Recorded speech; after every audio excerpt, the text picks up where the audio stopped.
اب آپ اس مبارک سلسلے کا 18واں حلقہ سماعت فرمائیں۔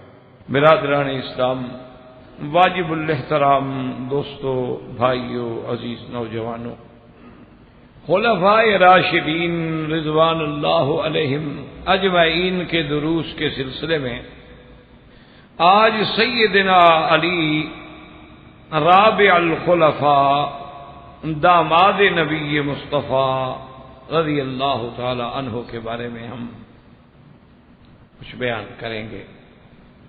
سیدنا علی رضی اللہ تعالی عنہ کے نسب کے بارے میں علماء انساب نے لکھا ہے کہ علی ابن ابی طالب جو ہیں وہ ابن عبد المطلب، اور آگے وہی نسب ہے جو سرکار دو جہاں صلی اللہ علیہ وآلہ وصحبہ وسلم کا نسب۔ تو اس طرح یعنی حضرت علی رضی اللہ تعالی عنہ ابن عم النبی صلی اللہ علیہ وسلم، چونکہ ابی طالب حضور کے چچا ہے، اور ابی طالب جو ہے یہ کنیت ہے، آپ کا نام عبد مناف ہے۔ ابی طالب تو کنیت ہے، اور بعض لوگ چونکہ کنیت سے زیادہ مشہور ہو جاتے ہیں تو نام رہ جاتا ہے۔ اور اسی طرح سیدنا علی رضی اللہ تعالی عنہ کی والدہ جو ہیں وہ فاطمہ بنت اسد ابن ہاشم، یعنی آپ کی والدہ کا نام فاطمہ ہے، اور یہ بلکہ تاریخ انساب میں یہ آتا ہے کہ اول ہاشمیتن ولدت ہاشمین، یہ پہلی ہاشمی خاندان کی عورت ہے جس نے سب سے پہلے حضرت علی کو جنم دیا، اور حضرت علی بنو ہاشم میں سے رضی اللہ تعالی۔ اور اسی طرح ایک بات جو ہے کتابوں میں بھی ہے اور زبان زد عام بھی ہے، اور اسی کو اپنا لوگ جو ہیں اسی وجہ سے سیدنا علی رضی اللہ تعالی عنہ کو مولود خانہ کعبہ کے نام سے باقاعدہ لکھتے ہیں، اور اسی کے نام پہ کانفرنسیں بھی ہوتی ہیں، جلسے بھی ہوتے ہیں۔ بعض روایات میں یہ بات موجود ہے کہ حضرت علی رضی اللہ تعالی عنہ کی ولادت جو ہے وہ خانہ کعبہ کے اندر۔ اب اس کی تفصیل کا تو ذکر نہیں ہے، بہرحال یعنی یہی گمان ہوتا ہے کہ ان کی والدہ عبادت کے لیے آئی، اور بعض اوقات ایسے ہو جاتا ہے کہ جیسے سفر میں آدمی کی ولادت ہوائی جہاز میں عورتوں کی ہو جاتی، اثناء سفر میں پرواز میں ولادت ہو جاتی ہے، تو ممکن ہے، کوئی ایسی بات نہیں ہے، ممکن ہے کہ یہ بات درست۔ اسی طرح زید کے بارے میں بھی آیا ہے کہ وہ بھی کعبۃ اللہ کے اندر پیدا ہوئے۔ بہرحال جہاں تک محقق لوگوں کا کام ہے، جو اہل تحقیق ہیں، یعنی جنہوں نے باقاعدہ اس پہ تحقیق کی ہے، وہ یہ کہتے ہیں کہ دراصل علماء کو روایات کے الفاظ سے دھوکہ لگا ہے، کیونکہ کتابوں میں آ گیا کہ حضرت علی کعبہ میں پیدا ہوئے، تو اب ان بیچاروں نے تو کعبہ اسی کو سمجھا جو سامنے ہے، تو انہوں نے آگے اپنی روایات میں درج کر دیا کہ حضرت علی رضی اللہ تعالیٰ عنہ کعبہ کے اندر پیدا ہوئے۔ اور پھر آپ کو یہ تو پتا ہے نا کہ جب بات چھوٹی سی ہو تو پھر آہستہ آہستہ آہستہ آہستہ اس کے اندر لازمی بات ہے کہ کچھ نہ کچھ افسانوی رنگ بھی آ جاتے ہیں، اور کچھ نہ کچھ مخالفین گھٹانے کی کوشش کرتے ہیں، ماننے والے بڑھانے کی کوشش کرتے ہیں، لیکن حقیقت میں تو وہی کامیاب لوگ ہوتے ہیں نا جو اعتدال پہ رہتے ہیں، جو دامن اعتدال کو نہیں چھوڑتے، نہ محبت میں تجاوز کرتے ہیں، نہ بغض میں انتہا کرتے ہیں۔ ان کی تحقیق یہ ہے کہ حضرت علی رضی اللہ تعالی عنہ کی ولادت جو ہے، کعبے کا معنی یہ ہے کہ یعنی حرم میں، حدود حرم میں ہوئی، چونکہ حضرت علی کا گھر ابھی سارے جو تھے حدود حرم میں تھے، سارے کیا ہے حد حرم میں، یہ آپ نے دیکھا ہے کہ حرم شریف کے بالکل ارد گرد میں سارے گھر تھے، اب تو ٹوٹ گئے، وسعت ہو گئی۔ تو اللہ تبارک و تعالی نے قرآن مقدس میں جیسے حدود حرم کو حرم بھی کہا ہے، اور اللہ تبارک و تعالی نے اس کو مکہ بھی کہا ہے، اس کو بکہ بھی کہا ہے، اس کو ام القری بھی کہا ہے، اس کو مسجد الحرام بھی کہا ہے، تو پورے مکے کو اللہ نے کعبہ بھی کہا، جیسے پورے مکے کا نام جو ہے مسجد الحرام بھی اللہ کے قرآن میں ہے باقاعدہ کہ ذالک لمن لم یکن اہلہ حاضر المسجد الحرام، کہ اس حج تمتع اور قران کی اجازت صرف ان لوگوں کو ہے کہ جن کے خاندان جو ہیں وہ حرم میں مکے مسجد الحرام میں نہ رہتے ہوں۔ تو اب مسجد الحرام میں کسی کے بچے تھوڑے رہتے ہیں، مانا یہ ہے کہ مکے میں رہ رہے ہیں تو اس پر مسجد الحرام کا اطلاق ہوگا۔ اسی طرح جیسے انما المشرکون نجس، مشرک پلید ہیں، فلا یقربوا المسجد الحرام، تو اب اس کا معنی یہ تھوڑا ہے کہ باب عمرہ پر کافر کو کھڑا کر دو، باہر کھڑے ہو کے دیکھتا رہے بس اندر نہیں جا سکتا، یہ معنی تو نہیں ہے۔ معنی یہ ہے کہ وہ حدود حرم میں داخل ہی نہیں ہو سکتا۔ اسی لیے الحمدللہ چونکہ ایک اسلامی حکومت ہے، انہوں نے باقاعدہ جہاں حدود حرم ہے وہیں دخول المسلمین ممنوع دخول غیر المسلمین کے بورڈ لگا کے چوکیاں بنا دی ہیں کہ کوئی کافر داخل نہ ہو۔ تو اسی طرح قرآن کہتا ہے کہ ہدیم بالغ الکعبہ، کہ تم قربانی کے جانور جو ہیں وہ کعبے میں پہنچاؤ، فلیبلغ الہدی محلہ، اپنی جگہ پہ پہنچاؤ قربانی کے جانور، وہاں ذبح کرو۔ تو اب صاف بات ہے کوئی بندہ کعبے کے اندر تو جا کے قربانی کا جانور ذبح نہیں کرتا، قربانی کا جانور تو مینا میں ذبح کرتا ہے یا مکے میں ذبح کرتا ہے، لیکن قرآن تو کہتا ہے کعبے میں پہنچاؤ، تو اس کا معنی تھوڑا ہے کہ کعبے کا دروازہ کھول کے اندر بکرے ذبح کرو۔ تو لفظ کعبہ ہے اور مراد سارا حرم ہے۔ تو اس لیے محققین کی جو تحقیق ہے وہ یہی ہے کہ سیدنا علی رضی اللہ تعالی عنہ کعبہ میں پیدا ہوئے، کیا معنی یعنی حرم میں پیدا ہوئے، اور یہ کوئی معمولی عظمت تو نہیں ہے کہ ولادت بھی جن کی حرم میں ہوئی ہو اور تربیت بھی حرم میں ہوئی ہو اور بچپن بھی حرم میں گزرا ہو، اور سب سے بڑی بات یہ ہے کہ یہ ان خوش نصیبوں میں ہیں جن کی تربیت خود محمد الرسول اللہ صلی اللہ علیہ وسلم نے فرمائی، یعنی سیدنا علی رضی اللہ تعالی عنہ ان شان والے لوگوں میں ہیں کہ پیدا بچپن میں صغر سنی میں آپ کی تربیت جو ہے حضور صلی اللہ علیہ وسلم کے قریب ہو گیا۔ تو بہرحال اسی طرح آپ اول الاسلام بھی ہیں، حتیٰ کہ بعض روایات میں یہ بھی آیا ہے کہ آپ نے فرمایا کہ حضور صلی اللہ علیہ وسلم پہ قرآن جو ہے یوم الاثنین سوموار کے دن اترا، واسلمت یوم الثلاثاء، اور منگل کے دن میں اسلام میں داخل تھا، یعنی اتنا قریب ہیں اور اول اسلام۔ اسی لیے علماء کرام نے رحمت اللہ علیہم نے فرمایا کہ حضرت علی جب اسلام لائے ہیں تو ایک روایت میں 8 سال عمر ہے، ایک میں 9 سال عمر ہے، ایک میں 10 سال عمر ہے، راجح قول یہی ہے کہ 8 سال عمر ہے۔ بچپن میں اسلام لائے ہیں تو بچوں میں سب سے پہلے اسلام لانے والے حضرت علی رضی اللہ تعالیٰ، جیسے کہ عورتوں میں سیدہ خدیجہ رضی اللہ تعالیٰ اور مردوں میں سیدنا ابی بکر ہے رضی اللہ تعالی عنہ، اور بچوں میں سب سے پہلے اسلام لانے والے جو ہیں وہ حضرت علی رضی اللہ تعالی۔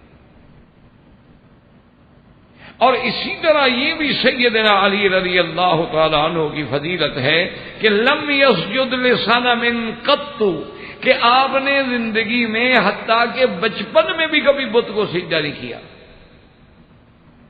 ورنہ چھوٹے بچے تھے، بچے تو باپ دادے کے ساتھ چلے جاتے ہیں نا، اور اللہ کے حرم میں تو سارے بت بھرے ہوئے تھے، اللہ کے حرم کے اندر بھی بت تھے، باہر بھی بت تھے، اب جہاں مقام ابراہیم ہے یہاں بھی بت تھے، جہاں زمزم ہے یہاں بھی بت تھے، صفا پہ بھی بت رکھے ہوئے تھے، مروہ پہ بھی بت رکھے ہوئے تھے، تو ہر جگہ یعنی وہ بتوں کا راجدھانی بنا دی تھی، لیکن اس کے باوجود اللہ نے سیدنا علی رضی اللہ تعالی عنہ کو محفوظ رکھا کہ لم یعبد لصنم قط فی الجاہلیہ، کہ جاہلیت میں آپ نے کبھی کسی بت کو سجدہ نہیں کیا۔ تو یہ شرف جو ہے وہ بھی سیدنا علی رضی اللہ تعالی عنہ کو،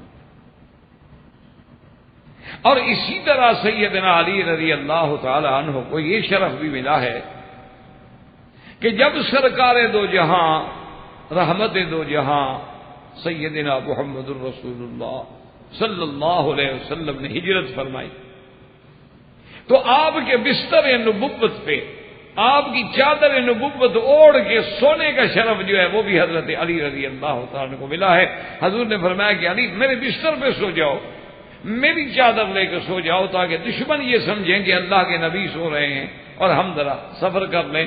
اور دوسری بات یہ ہے کہ اللہ کے نبی کے گھر میں جتنی امانتیں ہیں وہ ساری حضور نے حضرت علی کو سپرد کی، اور فرمایا کہ اس کے بعد یہ ودائع ہیں، امانات ہیں قریش مکہ کی، مختلف لوگوں کی، ان سب کو امانات پہنچانی ہے، تو یہ ذمہ داری جو ہے وہ بھی حضرت علی رضی اللہ تعالیٰ کو ملی ہے، اور یہ آپ کے لیے بہت بڑا شرف۔ اور اسی طرح سیدنا علی رضی اللہ تعالی عنہ کے منقبت میں یہ بھی آپ کا بہت بڑا شرف ہے کہ آپ نے بیعت رضوان میں بھی شرکت کی، یعنی صلح حدیبیہ جو ہوئی ہے جسے بیعت رضوان کہا جاتا ہے، جو عظیم بیعت ہے جس کے بارے میں اللہ نے فرمایا کہ اللہ کا ہاتھ اوپر تھا، تو اس بیعت رضوان میں اور صلح حدیبیہ میں کاتب جو ہیں وہ سیدنا علی ہیں رضی اللہ تعالی، تو یہ شرف بھی سیدنا علی رضی اللہ تعالی عنہ کو نصیب ہوا۔ اور اسی طرح علماء نے لکھا ہے کہ اول من جمع القرآن وعرض علی رسول اللہ صلی اللہ علیہ وسلم کہ سیدنا علی کو اللہ نے یہ شرف دیا کہ آپ نے پورا قرآن جمع کیا، یعنی ابھی تو جمع کا کوئی مسئلہ ہی نہیں تھا، یہ تو حضور صلی اللہ علیہ وسلم کی وفات کے بعد سیدنا عمر نے تجویز رکھی اور سیدنا ابو بکر نے کام شروع کیا، لیکن یہ شرف حضرت علی کو ملا کہ اپنی سرکار دو عالم کی زندگی میں انہوں نے قرآن جمع کیا اور حضور پہ پیش کیا۔ یہ مقام جو ہے یہ بھی سیدنا علی رضی اللہ تعالی عنہ کو ملا ہے کہ حضور کی زندگی میں قرآن جمع کر کے حضور کو دکھا دیں، تو یہ بہت بڑا شرف ہے جو آپ کو نصیب ہوا ہے۔ اور اسی طرح علماء اور محدثین نے لکھا ہے کہ حضرت علی رضی اللہ تعالی عنہ فرماتے تھے کہ سلونی ما شئتم، اللہ کے قرآن میں جو چاہو مجھ سے پوچھو۔ فرماتے تھے کہ الحمدللہ اللہ نے مجھے اتنا علم دیا ہے کہ انا اعلم فیما نزلت بأي وقت نزلت بأي سبب نزلت، میں یہ بھی جانتا ہوں کہ یہ آیت کب اتری، کہاں اتری، کیوں اتری، کس وجہ سے اتری، میں ساری چیزیں جانتا ہوں۔ یہ شرف بھی حضرت علی کو ملا رضی اللہ تعالی عنہ کہ قرآن سے اتنا باخبر ہونا کہ آپ کے پورے شان نزول، اسباب نزول اور یوم، دن، وقت، جگہ اور کیوں اتری آیت سب یاد ہو، اور فرماتے تھے کہ سلونی جو چاہو جس آیت کے بارے میں چاہو پوچھ لو۔ یہ شرف بھی حضرت علی رضی اللہ تعالی عنہ۔ اور اسی طرح محدثین کرام نے لکھا ہے کہ سیدنا علی رضی اللہ تعالی عنہ نے 786 روایات ہیں جو حضور سے روایت کی، تو حضور صلی اللہ علیہ وسلم سے 786 حدیثیں روایت کرنا اور روایات صحیحہ روایت کرنا حضور سے، تو یہ شرف جو ہے یہ بھی سیدنا علی رضی اللہ تعالی عنہ کو اللہ تبارک و تعالی نے عطا فرمایا۔ اور اسی طرح علماء نے لکھا ہے کہ سیدنا علی رضی اللہ تعالی عنہ کو جب حضور نے یمن بھیجا تو حضرت علی رضی اللہ تعالی عنہ نے عرض کیا کہ یا رسول اللہ میں تو بالکل چھوٹی عمر میں ہوں، جوان ہوں ابھی، اور آپ اتنی بڑی ذمہ داری دے کے مجھے یمن بھیج رہے ہیں کہ میں یمن میں جا کے دین کی دعوت بھی دوں، فیصلے بھی کروں، قاضی بھی میں، امیر بھی میں، گورنر بھی میں، سارے کام آپ مجھے دے رہے ہیں، تو میرے لیے تو یہ بہت بڑا مشکل مسئلہ ہو۔ تو حضور صلی اللہ علیہ وسلم نے حضرت علی کہتے ہیں کہ میرے سینے میں ہاتھ مار، اور اس کے بعد فرمایا اللہم اہد قلبہ وثبت لسانہ، کہ یا اللہ علی کے دل کو ہدایت دینا اور اس کی زبان کو بھی ثابت رکھنا۔ فرماتے ہیں واللہ ما شککت بعد ذلک، کہتے ہیں خدا کی قسم ہے حضور کی اس دعا کے بعد پھر مجھے فیصلے کرنے میں کبھی کوئی تکلیف نہیں ہوئی، پھر مجھے کوئی شبہ نہیں ہوا فیصلہ کرنے میں۔ اسی لیے حدیث مبارک میں یہ بھی آتا ہے اقرأکم ابی ابن کعب وَأَقْضَاكُمْ علی، کہ سب سے زیادہ بہتر قرآن یاد کرنے والے پڑھنے والے حضرت ابی ہیں، اور سب سے بہتر فیصلے کرنے والے، انصاف کرنے والے، عدل کرنے والے، قضاء اسلامی کو سمجھنے والے حضرت علی رضی اللہ تعالیٰ عنہ. تو یہ مقام بھی حضرت علی رضی اللہ تعالیٰ عنہ کو نصیب ہوا. اور اسی طرح سیدنا عمر رضی اللہ تعالیٰ عنہ نے تو بڑی عجیب بات کی. سیدنا عمر رضی اللہ تعالیٰ عنہ فرماتے تھے کہ اللہ نے حضرت علی کو رضی اللہ تعالیٰ عنہ کو جو 3 نعمتیں عطا فرمائی ہیں نا، فرماتے اگر ان میں سے مجھے ایک بھی مل جاتی نا تو پتہ نہیں میں کتنا خوشیاں مناتا. تو صحابہ نے پوچھا کہ حضرت عمر، حضرت علی کی کون سی 3؟ فرمایا وہ 3 چیزیں اللہ نے حضرت علی کو ایسی عطا فرمائی ہیں جو کسی کو بھی نہیں ملی. تو سیدنا عمر نے فرمایا کہ ان سب میں پہلی چیز یہ ہے کہ تزوج بسیدۃ نساء العالمین فاطمۃ الزہراء، اللہ نے یہ شرف کہ حضور کی بیٹی اور وہ بھی سیدہ فاطمہ، حالانکہ بی بی تو رقیہ بھی بیٹی ہے، بی بی کلثوم بھی، ام کلثوم بھی بیٹی ہے، لیکن اللہ نے بیٹیوں میں جو شان پھر بی بی فاطمہ کو دی ہے وہ باقی بیٹیوں کو نہیں ملی. ساری بیٹیاں حضور کی شان والی ہیں، لیکن سیدۃ النساء کا لقب جو ہے یہ صرف سیدہ فاطمہ الزہراء کا ہے رضی اللہ تعالیٰ عنہ کا. تو حضرت عمر فرماتے تھے کہ سیدہ فاطمہ سے آپ کا نکاح ہو جانا، آپ کی بیوی بننا، جس کو اللہ تبارک و تعالیٰ جنت میں بھی سیدہ بنائیں گے، تو یہ کوئی ایسا شرف نہیں کہ ہر کسی کو مل سکے. فرماتے تھے ایک تو اللہ نے علی کو یہ جو خوبی دی ہے نا یہ پھر کسی کو نہیں. اور فرمایا دوسری چیز یہ ہے کہ ان رسول اللہ صلی اللہ علیہ وسلم آت الرایۃ یوم خیبر، اور خیبر والے دن حضور صلی اللہ علیہ وسلم نے جو حضرت علی کو جھنڈا پکڑایا ہے یہ خوبی ایسی ہے جو کسی کو نہیں ملی. اور اس کی وجہ یہ تھی کہ سرکار دو جہاں صلی اللہ علیہ وسلم جب خیبر میں تھے تو خیبر کے اندر بہت قلعے تھے جو کہ یہودیوں کا گڑھ تھا، اور یہودی لوگ جو ہیں یہ پیسے کے ابتدا سے پیسہ ان کے پاس ہوتا ہے، کیونکہ ان کا مقصد ہی پیسہ ہے، دین ہی پیسہ ہے، دنیا ہی پیسہ ہے، مقصود ہی پیسہ ہے. سب کچھ ان کے ذہن میں صرف دولت دولت دولت ہوتی.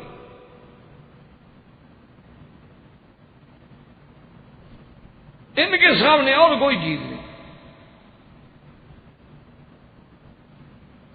تو اب سیدنا علی رضی اللہ تعالیٰ عنہ بھی خیبر میں ہیں، اور یہ لوگ خیبر میں جب گئے یا رہتے تھے پرانے تو پھر یہ ہوتا تھا کہ بڑے بڑے یہودی ہر آدمی جو ہے اپنا ایک قلعہ نما گھر بنا دیتا تھا. بڑے بڑے قلعے نما گھر ہوتے تھے، اونچی اونچی دیواریں، مورچے بنے ہوئے، اور پھر ان کے اندر میں ان کے گھر ہوتے تھے. کیونکہ اچھا ایک بات یہ بھی ہے کہ ایک تو پیسہ بھی ہوتا تھا، دوسرا قوم چونکہ مکار ہے، قوم چونکہ غدار ہے، اس لیے ڈر بھی ہوتا تھا. غدار آدمی کو تو خوف ہوتا ہے نا کہ کوئی مجھے ٹکر جائے، اس لیے بھی وہ اپنی حفاظت کا بڑا اہتمام کرتے تھے. ایسی قوم جو ہے نا جی کہ خداع اور غدر کرنے والی تاریخ انسانیت میں نہ آئی ہے اور نہ آئندہ آئے. ابھی جو اتنا بڑا حادثہ ہوا ہے جس کو پورے عالم میں آپ پڑھ رہے ہیں، دیکھ رہے ہیں، سن رہے ہیں، ایک وقت آئے گا، آ جائے گا. ابھی تو ایک طوفان ہے نا جی اٹھا ہوا ہے، جب گرد بیٹھ جائے گی، جب طوفان اٹھتا ہے نا جی مٹی کھڑی ہو جاتی ہے تو چہرہ نظر نہیں آتا نا کون سا چہرہ کس کا ہے، لیکن جب گرد بیٹھ جائے گی، غبار چھٹ جائے گا تو دنیا ایک دن دیکھ لے گی کہ اس حادثے کا ذمہ دار یہودی ہے. نہیں، ایمان سے کہیں اللہ نے آپ کو عقل دیا ہے، پڑھے لکھے لوگ ہیں آپ. مسلمان اگر یہ حادثہ کریں ورلڈ ٹریڈ سینٹر کا، کوئی آدمی جو کام کرتا ہے تو اس کو کوئی سامنے فائدہ ہوتا ہے نا. مسلمانوں کے اس کے سامنے کیا فائدہ ہوا ہے؟ اتنا بڑا حادثے کرنے کے بعد مسلمان کو، اسلام کو، عرب ہو یا عام مسلمان، اس کو کیا فائدہ ہوا ہے کہ پوری دنیا میں مسلمان ذلیل ہو کے رہ گیا، پوری دنیا میں مسلمان نعوذ باللہ مشکوک ہو کے رہ گیا. جو امن و سکون سے زندگیاں بسر کر سکتے تھے آج ان کی بچیاں اسکول نہیں جا سکتی ڈر کے مارے. مسجدوں کو جلایا جا رہا ہے، کوئی بندہ جا کے جماعت نہیں کر سکتا ہے، تو اس مسلمانوں نے اسی لیے کیا تھا کہ پوری دنیا میں دین اسلام کا کام رک جائے۔ دیکھو نا، کوئی آدمی ہاتھ، آپ نے یہ مسجد بنائی ہے، کوئی مقصد ہوگا، آپ انڈیا چھوڑ کے یہاں نوکری کر رہے ہیں، کوئی وجہ ہوگی، آپ اپنا ملک چھوڑ کے، کوئی پاکستان چھوڑ کے، کوئی انڈیا چھوڑ کے، کوئی اپنا ملک چھوڑ کے یہاں سروس کرائے، کیوں؟ اپنے گھر میں کیوں نہ رہے، بھی بیوی ہے، بچے ہیں، خاندان ہے، چاچا ماما نانا، دکھ سکھ۔ اور پردیس میں تو کبھی یہ ہوتا ہے کہ موت آ گئی تو کوئی اپنا سامنے بھی نہیں ہوتا۔ تو آخر مجھے آپ بڑے الحمدللہ پڑھے لکھے لوگ ہیں، رات کو عقل دوڑائیں کہ مسلمانوں کو اس میں کیا فائدہ ملا۔ یہ سازش صرف یہود کی تھی کہ ان کو اپنے آپ سے ہٹا کر فلسطین پہ دباؤ کو روک کر، اور اپنا سابقہ کہ ہمارا کینڈیڈیٹ کامیاب نہیں ہوا اور دوسرا کینڈیڈیٹ آ گیا اور وہ مسلم ووٹ سے آیا ہے، تم نے کہا ہم ان کو ایسا چکر دیں گے نا، ان کو بتا دیں گے کہ سب سے بڑا دشمن اسلام کا یہی،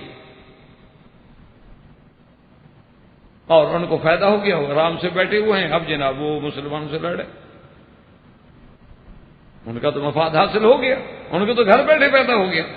ورنہ اتنا جدید ٹیکنیک ابھی مسلمانوں کو نہیں آتی، اگر مسلمان اتنا ماشاءاللہ قابل ہو جاتے تو پھر پوری دنیا پہ مسلمانوں کی حکومت نہ ہوتی۔ ہم تو ماشاءاللہ ابھی تک کھانا سیکھ رہے ہیں، ابھی تک پانی پینا بھی سیکھ رہے ہیں، ہم کہاں اتنی جدید اپروچ پہ پہنچ گئے ہیں کہ اس انداز میں جہاز لیے جائیں اور اس انداز میں مارا جائے، اور پھر اتنی بڑی عمارتیں جو ہیں جہاز لگنے سے ٹوٹتی نہیں ہیں بلکہ ایسے بیٹھ جاتی ہیں کہ جیسے ان کے اندر کوئی بارود بھرا ہوا ہو۔ آخر کیا ہے؟ وقت آئے گا، دنیا کو پتہ لگے گا کہ اس سازش کے پیچھے نہ اسلام ہے نہ مسلمان ہیں، اور نہ مسلمان کبھی ایسی حرکت سوچ سکتا ہے، نہ اس کے کبھی تصور میں آ سکتا ہے۔ مسلمان تو ہمارا خلفاء تو اس بات کو بھی روتے رہے، حضرت عمر روتے تھے کہ اگر کوئی کتا بھوکا مر گیا تو قیامت میں جواب دوں گا، جو کتے کو بھوکا نہ مرنا نہیں وہ کسی غیر کو کیوں مار دیں۔ تو ایک وقت آئے گا، اسی غدار قوم کی غداری ظاہر ہوگی اور نہیں چھپے گی۔ کب تک حق چھپے گا؟ آخر ایک دن، 2 دن، سال بعد، 2 مہینے بعد، 4 مہینے بعد حقائق منظر عام پہ آئیں گے۔ آخر کچھ ایسے لوگ بھی تو ہیں نا جو جذبات سے ہٹ کے بیٹھے سوچ رہے ہیں، ان کو بھی تو کبھی اللہ عقل دیں گے، لیکن خدا کرے کہ وہ عقل جلدی آ جائے کہ جب پانی پلوں کے نیچے گزر جائے اور پھر عقل آیا تو کیا فائدہ ہوا۔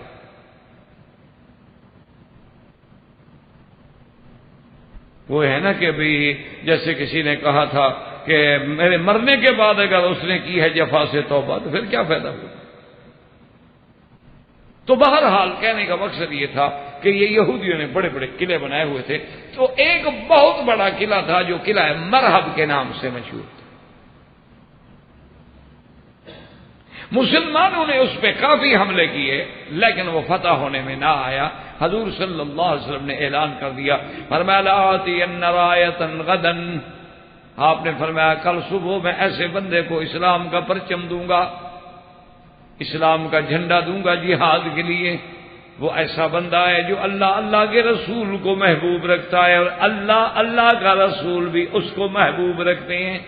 اللہ کے رسول کو تو سب محبوب رکھتے ہیں، گو یہ بھی شرف ہے، کوئی کافر ہو تو کیا محبوب رکھے گا، لیکن اصل شرف تو یہ ہے کہ اللہ اور اللہ کا رسول اس کو محبوب رکھیں، یہ تو بڑا کمال ہے۔ تو صحابہ کہتی ہیں کہ ساری رات ہم سوچتے رہے، ساری رات ہم فکر کرتے رہے کہ کس کو حضور صلی اللہ علیہ وسلم وہ پرچم دیتی ہیں۔ اور ایک روایت میں آتا ہے کہ جب حضور نے صبح کی نماز پڑھائی خیبر میں، صحابہ کہتی ہیں کہ ہم صف اول میں جانے کی کوشش کرتے رہے کہ ہم تاکہ حضور کی نظر فوراً ہم پہ پڑ جائے، اور جب سلام پھیرا تو ہم سب سے بھی آگے نکل کے بیٹھ رہے تھے تاکہ حضور مجھے دے دیں جھنڈا۔ یہ کوئی تھوڑا اعزاز تو نہیں تھا؟ حضور نے نظر دوڑائی، فرمایا این علی، حضرت علی کہاں ہے؟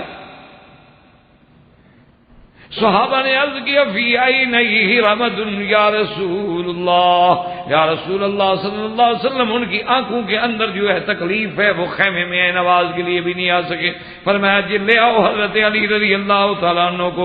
حضرت علی کے پاس جب صحابہ پہنچے کہ حضور بلا رہے ہیں، حضرت علی فرماتے ہیں مجھ میں اتنی تکلیف تھی، آنکھوں میں اتنی درد تھا کہ میں زمین پہ چلنے سے قاصر تھا، میں پاؤں نہیں رکھ سکتا تھا زمین پہ، لیکن دو صحابہ کے کندھوں پہ میں نے ہاتھ رکھے اور اسی شدت درد کے عالم میں حضور کی خدمت میں حاضر ہوا۔ کیوں حضور نے بلایا ہے، میں کیسے انکار کر سکتا؟ تو حضور نے فرمایا کہ علی تم خیمے میں رہنے گیا، رسول اللہ میری تو آنکھوں میں اتنی تکلیف ہے، مجھے زمین نظر نہیں آتی، میں آنکھ کھول نہیں سکتا۔ آپ نے فرمایا میں تمہیں جھنڈا دیتا ہوں خیبر کی فتح کے لیے، مرحب کے قلعے کی فتح کے لیے۔ میں نے کہا آمنا و صدقنا یا رسول اللہ، میری جان بھی حاضر ہے لیکن میں تو زمین بھی نہیں دیکھ سکتا، تو لڑائی کیسے کروں گا؟ حضور نے فرمایا ادنو منی یا علی، میرے قریب ہو جاؤ۔ حضرت علی کہتے ہیں میں قریب ہو گیا۔ فبصق رسول اللہ صلی اللہ علیہ وسلم، حضور نے اپنی انگلی مبارک پہ اپنا لعاب لگا کے میری آنکھوں پہ لگایا۔ کہتے ہیں خدا کی قسم ہے حضور نے ہاتھ ادھر کیے، میری ساری تکلیف ختم ہو گئی۔ کہتے ہیں مجھے یہ بھی یاد نہیں رہا کہ مجھے درد تھا۔ حضور جہاں ہاتھ لگا دیں تو کوئی معمولی بات تو نہیں، ہاتھ بھی حضور کا ہو، لعاب بھی حضور کا ہو۔ جس لعاب سے یعنی کھارے پانی میٹھے ہو جاتے ہوں، وہاں ایک آنکھ کی اصلاح ہو جانے کی کیا بات۔ حضرت علی فوراً ٹھیک ہو گیا۔ حضرت فرمایا خود رایت، لے لو جھنڈا۔ انہوں نے ہاتھ لیا رسول اللہ، تو آپ نے جھنڈا لیا، اپنی جماعت کو، اپنے فوجیوں کو، اپنے ساتھیوں کو تیار کیا اور مرحب کے قلعے پہ حملہ کیا۔ تو بعض صحابہ نے روایات میں یہ بھی لکھا ہے کہ حضرت علی نے جوش میں آ کے اس کے قلعے کے ایک دروازے کو جو توڑا نا، توڑ کے پھر دروازے کو اٹھا لیا اور اس کے بعد قتال شروع کی۔ اللہ تبارک و تعالی نے فتح عطا فرمائی۔ صحابہ کہتے ہیں یہ فتح ہو گئی، قلعہ مرحب کا فتح ہو گیا، خیبر فتح ہو گیا، اطمینان ہو گیا۔ تو ہم 8 بندوں نے جا کے اس دروازے کو اٹھایا، ہم 8 سے نہیں اٹھ رہا تھا جو علی نے اکیلے اٹھایا ہوا ہے۔ بعض روایات میں تو 40 آدمی بھی کہتے ہیں نہیں اٹھا سکے، لیکن صحیح روایت یہی ہے کہ 8 صحابہ کہتے ہیں کہ ہم گئے، ہم نے کہا اتنا بڑا دروازہ دیکھیں تو صحیح، تو جا کے کہتے ہیں ہم نے 8 بندوں نے دور لگایا، اور ہم حیران ہو گئے کہ علی کتنا جنگ کے جوش میں پتہ نہیں کچھ بھی نہیں دیکھ رہے تھے کہ ایک ہاتھ میں دروازہ ہے اور دوسرے ہاتھ سے تلوار سے لڑائی بھی کر رہے ہیں اور اسی کو ڈھال بنایا ہوا ہے۔ تو یہ مقام بھی سیدنا علی رضی اللہ تعالی عنہ کو نصیب ہوا کہ اللہ پاک نے آپ کے ہاتھوں پہ مرحب کے قلعے کو فتح کرایا، اور حضور پاک نے یہ شرف بخشا کہ یہ وہ شخص ہے یعنی جس کو اللہ کا رسول محبوب رکھتے ہیں۔ تو یہ مقام جو ہے یہ بھی سیدنا علی رضی اللہ تعالی عنہ کو ملا ہے۔ اسی لیے حضرت عمر نے فرمایا کہ سب سے پہلی چیز جو ہے وہ تو سیدہ فاطمہ الزہرا سے نکاح ہے، اور دوسرا اعزاز جو ہے وہ خیبر والے دن پرچم ملنے کا اعزاز ہے۔ فرماتے تھے خدا کی قسم اگر مجھے ان چیزوں میں سے کوئی ایک بھی ملتی نہ تو میں ساری زندگی اس پہ خوشی مناتا۔ اور تیسری چیز یہ ہے کہ حضور نے فرمایا تھا کہ لا یحل لأحد ولا لک ولا لأحد غیری، آپ نے فرمایا کہ علی تیرے اور میرے ماں سوا کسی کو اجازت نہیں کہ مسجد کے اندر حالت جنابت میں گزر جائے، یعنی آدمی جنوب میں ہے تو مسجد سے گزرنے کی اجازت نہیں ہے۔ صرف حضور نے حضرت علی کو اجازت دی، کیونکہ علماء نے لکھا ہے حضرت علی کا گھر بھی مسجد میں تھا اور دروازہ بھی مسجد کی طرف کھلتا تھا، کیونکہ یہی تو وہ گھر مبارک ہے نا جہاں حضور صلی اللہ علیہ وسلم کے روضہ مبارک کے ساتھ سیدہ فاطمہ الزہرا رضی اللہ تعالی عنہ کا گھر ہے۔ یہاں لوگ کھڑے ہو کے سیدہ پہ سلام بھی پڑھتے ہیں، حالانکہ یہ بات درست نہیں ہے۔ سیدہ رضی اللہ تعالی عنہ کی وفات اور تدفین جو ہے وہ تو جنت البقیع الغرقد میں ہے، لیکن اس میں کوئی شک نہیں کہ یہ بیت فاطمہ ہے، یہ سیدہ فاطمہ الزہرا رضی اللہ تعالی عنہ کا گھر، انہا کا گھر۔ تو یہ شرف بھی آپ کو حضور صلی اللہ علیہ وسلم کی جانب سے ملا ہے، تو سیدنا علی رضی اللہ تعالی عنہ۔ اور اسی طرح حضور صلی اللہ علیہ وسلم نے اسی لیے حضرت علی کی 2 کنیتیں تھیں، ایک کنیت تھی ابو الحسن کیونکہ آپ کے بڑے بیٹے حضرت حسن ہیں، ان کے بعد حضرت حسین ہیں، پھر آپ کی بیٹی ہے۔ تو اس لیے کنیت ہمیشہ جو ہے وہ اپنے بڑے بیٹے کے نام پہ ہوتی ہے. یہ رواج ہے عرب کا، جو آپ کا بڑا بیٹا ہوگا اسی کے نام سے آپ کی کنیت ہوگی. تو حضرت علی رضی اللہ تعالی عنہ کی کنیت جو ہے وہ بھی ابو الحسن تھی. ایک دن حضور صلی اللہ علیہ وسلم بی بی فاطمہ الزہرا رضی اللہ تعالی عنہا کے گھر میں تشریف لے گئے. آپ نے پوچھا کہ این علی، حضرت علی کہاں ہے؟ انہوں نے کہا یا رسول اللہ غاضبنی، آج حضرت علی مجھ سے جھگڑا کیا، ناراض ہو گئے، اور اسی جھگڑے کی وجہ سے وہ تشریف لے گئے، گھر سے باہر چلے گئے، پتہ نہیں کہاں گئے. حضرت علی رضی اللہ تعالیٰ عنہ غصہ کر کے آ گئے. گھر میں اتفاقات ہیں، ایسی باتیں تو ہوتی ہیں، میاں بیوی میں جھگڑے ہوتے ہیں، بیوی میں بڑے مشکلات پیش آتے ہیں، یہ تو فطری باتیں ہیں. حضور صلی اللہ علیہ وسلم ڈھونڈتے تشریف لائے تو دیکھا کہ مسجد نبوی میں حضرت علی سوئے ہوئے ہیں. اور یاد رکھیں کہ حضرت علی جو ان کی صفت آتی ہے نا کہ کان جسیمن، کہ آپ موٹے تھے، ربعتن وکان کثیر الشعر، آپ کے بال بہت تھے لیکن اسلا، پھر آپ بالکل اسلا پھیرتے تھے. حتیٰ کہ ایک صحابی نے پوچھ بھی دیا، اس نے کہا کہ حضرت علی آپ ہر وقت گنجے رہتے ہیں، یہ کیا بات، آپ کے بال اچھے نہیں؟ تو فرمایا خدا کے بندے میرے بال تو بہت اچھے ہیں، لیکن بات یہ ہے کہ میں نے حضور صلی اللہ علیہ وسلم سے سنا تھا کہ تحت کل شعرۃ جنابۃ، کہ ہر بال کے نیچے بھی جنابت ہوتی ہے، اس لیے آدمی کو پانی بہانا چاہیے غسل جنابت میں، کہ ہر جڑ، بال کی ہر جڑ میں پانی پہنچے. اگر کوئی جگہ رہ گئی تو مانا جنابت میں جگہ رہ گئی. تو میں اس دن سے ڈر گیا، میں نے کہا بھی ایسا رہو، میرے بال ہیں بہت گہرے، بہت، اور اس میں پانی کہیں نہ پہنچے. تو اس لیے ہم نے تو بس اس کے بعد سے اس طرح پھرنا شروع کیا ہے، بال بڑھنے دیتا ہی نہیں. اور اسی طرح حضرت علی رضی اللہ تعالیٰ کی داڑھی مبارک جو ہے نا ماشاء اللہ کثیر کسل لحیت، آپ کی داڑھی ایک تو بڑی تھی اور اتنی بھری ہوئی تھی کہ صحابہ کہتے ہیں کہ دونوں یعنی آپ کے معلوم ہوتا تھا کہ دونوں کندھوں مبارک سے لے کر سینے تک کی بھری ہوئی ہے داڑھی مبارک. حضرت علی رضی اللہ تعالی عنہ سوئے ہوئے ہیں، اور اس عالم میں سوئے ہوئے ہیں کہ مٹی پہ سر رکھا ہوا ہے. اور اس وقت کوئی حضور کی مسجد میں قالینیں تو بچھی ہوئی نہیں تھی، یہ تو اب دنیا ترقی کر گئی. کنکریاں ہوتی تھی، پتھر ہوتے تھے چھوٹے چھوٹے کنکریاں، اسی میں مٹی بھی ہوتی. تو حضرت علی سوئے ہوئے ہیں اور لا شک بھی تھا، لیکن صاف بات ہے کہ سر کو بھی مٹی لگ رہی ہے، داڑھی کو بھی مٹی لگ رہی ہے. تو حضور صلی اللہ علیہ وسلم قریب آئے، آپ نے فرمایا قم یا ابا ذرا، اٹھو مٹی کے باپ. تو یہ بڑا پیار ہوتا ہے کہ جب خطاب کیا جائے اسی حالت میں، جس حالت میں انسان ہو، یہ بڑے پیار کی دلیل ہوتی ہے کہ حضور پاک نے اسی کیفیت کو زندہ رکھا کہ اٹھو بھی مٹی کے باپ، ابھی تھوڑا کم.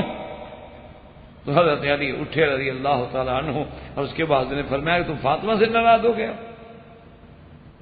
تو انہوں نے کہا یا رسول اللہ بات تو ہو گئی، ہم نے بس ختم. تو واپس لے کے حضرت فاطمہ کے گھر میں پہنچا دیا. تو حضرت علی رضی اللہ تعالیٰ عنہ فرماتے تھے کہ مجھے ابو الحسن نہ کہو، واللہ مجھے وہ کنیت محبوب ہے الذی کنانی رسول اللہ، جو کنیت میری محمد مصطفیٰ نے رکھی تھی، مجھے ابھی تراب کہا کرو، مجھے یہی کنیت زیادہ محبوب ہے اور زیادہ پسند.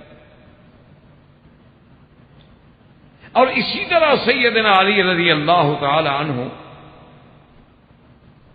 یعنی صحابہ کہتے ہیں کہ اگر حضور کبھی ناراض ہو جاتے، کیونکہ ناراضگی تو فطری بات ہے نا، اللہ کے انبیاء کو بھی تو غصہ آتا ہے. جیسے کہ حضور نے فرمایا انما انا بشر انسا کما تنسون واغضب کما تغضبون. فرمایا میں بھی انسان ہوں، میں بھی بشر ہوں، میں بھی ابن آدم ہوں، مجھے بھی بات بھول جاتی ہے جیسے تم بھول جاتے ہو، اور مجھے بھی غصہ آتا ہے جیسے تمہیں غصہ آتا ہے. تو اللہ کے انبیاء کو بھی غصہ آتا ہے، اور اس کے بعد صحابہ رضوان اللہ علیہم اجمعین کو بھی غصہ آتا ہے. تو صحابہ کہتی ہیں کہ جب حضور غصے میں ہوتے، حضور جلال میں ہوتے، ما اجترا احد، کسی کو جرأت نہیں ہوتی جا کے بات کرنے کی، الا علی رضی اللہ تعالی عنہ، جو صرف حضرت علی تھے ماشاءاللہ، جن کا اتنا بڑا مقام تھا کہ حضور کے ساتھ اس وقت بھی بات کر رہے ہیں۔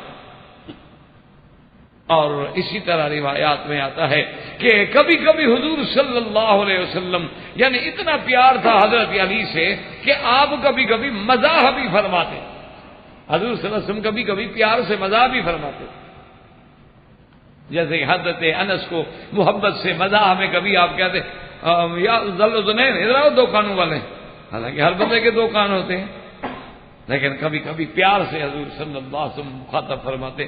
تو ایک دفعہ سرکار دو جہاں صلی اللہ علیہ وسلم اور صحابہ بیٹھے ہیں، تھوڑی کھجوریں آ گئی، تناول کر رہے ہیں، تو حضور صلی اللہ علیہ وسلم بڑی محبت سے بڑے پیار سے اپنی کھجور کھانے کے بعد گٹھلی حضرت علی کے آگے رکھ لیں۔ اچھا ویسے بھی سمجھا جاتا ہے کہ حضور ادھر رکھ رہے ہیں تاکہ اٹھا کے وہی لے جائیں گے، تیرے صاف کرنے میں حضور کو تکلیف نہیں کرنی ہوگی، بندہ یہی سوچتا ہے۔ جب سب کھجوریں ختم ہو گئیں تو حضور نے فرمایا صحابہ سے بھی دیکھو اللہ کے بندے تم سب کے اپنی بڑی گٹھلیاں گنو، سب نے ایک ایک کھجور کھائی ہے، دیکھو علی کے آگے بھی گٹھلیاں گنو۔ معلوم ہوتا ہے علی نے دو کھائیں، اس نے بھائی جلدی کی، اس نے زیادہ کھا لیا، حالانکہ انصاف تو یہ تھا کہ ہمارے برابر کھاتے۔ حضرت علی رضی اللہ تعالیٰ عنہ نے جب دیکھا کہ حضور بڑے خوشی کے موڈ میں بیٹھے ہیں اور آج حضور مسکرا رہے ہیں، تو اس نے کہا حضور میری ماں باپ اس پہ قربان ہوں جو گٹھلی بھی ساتھ کھا گئے، کمال تو ان کا ہے۔ انہوں نے کہا حضور یہ ایک دو والی بات نہیں، کمال تو اس کا ہے نا جس نے کھجوریں بھی کھائیں گٹھلی بھی ساتھ کھا لی۔ وضاحک رسول اللہ صلی اللہ علیہ وسلم، حضور مسکرائے، حضور صلی اللہ علیہ وسلم مسکرائے، حضور خوش ہوئے۔ تو اس قدر دل لگی کی بات کہنا حضور کے سامنے یہ کوئی معمولی سی بات نہیں، یہ کمال تقرب کی بات ہے۔ اسی طرح سیدنا علی رضی اللہ تعالی عنہ کو اللہ نے یہ شرف دیا کہ علماء نے لکھا ہے کہ انہ کان من احد العشر المبشرۃ بدخول الجنۃ، حضور کی زبان سے جن کو جنت کی بشارتیں ملی ہیں ان 10 میں سے بھی حضرت علی رضی اللہ تعالی عنہ عشرہ مبشرہ میں بھی ہیں۔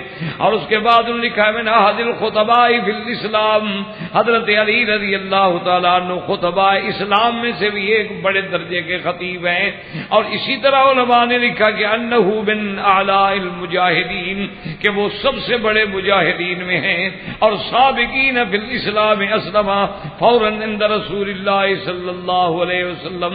اور اسی طرح علماء نے لکھا ہے کہ یہ شرف بھی ملا ہے حضرت علی رضی اللہ تعالیٰ عنہ کو کہ شاہد المشاہد کلہا، شاہد بدرا و شاہد احدا، حضرت علی بدر میں بھی شریک ہوئے، احد میں بھی شریک ہوئے، بیعت عقبہ میں، بیعت رضوان میں بھی شریک ہوئے۔ اور علماء تاریخ نے یہ لکھا ہے کہ جنگ احد میں حضرت علی رضی اللہ تعالیٰ عنہ اس بے جگری سے لڑے کہ آپ کے بدن پہ 16 زخم تھے تلوار کے اور نیزے کے، 16 ضربۃ، اور اس کے بعد بھی حضرت علی تیار کھڑے ہیں لڑنے کے لیے رضی اللہ تعالیٰ عنہ وارضاہ۔ صرف ایک غزوہ ہے تبوک جس میں حضرت علی نے شرکت نہیں کی، صرف ایک غزوہ تبوک ہے، اور اس میں بھی شرکت نہ کرنے کی وجہ کیا تھی کہ حضور نے فرمایا کہ علی میں تبوک جا رہا ہوں، اور چونکہ روم سے مقابلہ ہے، کفر کی بڑی قوت سے مقابلہ ہے، خدا جانے کتنی وقت لگے گا، مدینے کو خالی نہیں رکھا جا سکتا، لہذا حضور پاک نے مدینے کی ذمہ داری حضرت علی رضی اللہ تعالیٰ عنہ کو سپرد کی۔ اور جب ایک دن گزرا بھی حضور نہیں گئے تھے تو حضرت علی رضی اللہ تعالیٰ عنہ بڑے اداس ہو کے حضور کے پاس پہنچے۔ حضور نے فرمایا کیا بات ہے علی بڑے اداس نظر آ رہے ہو؟ حضرت علی نے کہا تخلفنی بالنساء والصبیان یا رسول اللہ، بہادروں کا یہ کام تو نہیں ہوتا کہ گھر میں بیوی بچوں کے ساتھ بیٹھے رہیں، اور آپ مجھے عورتوں کا نگران بنا کے، بچوں کا نگران بنا کے جا رہے ہیں۔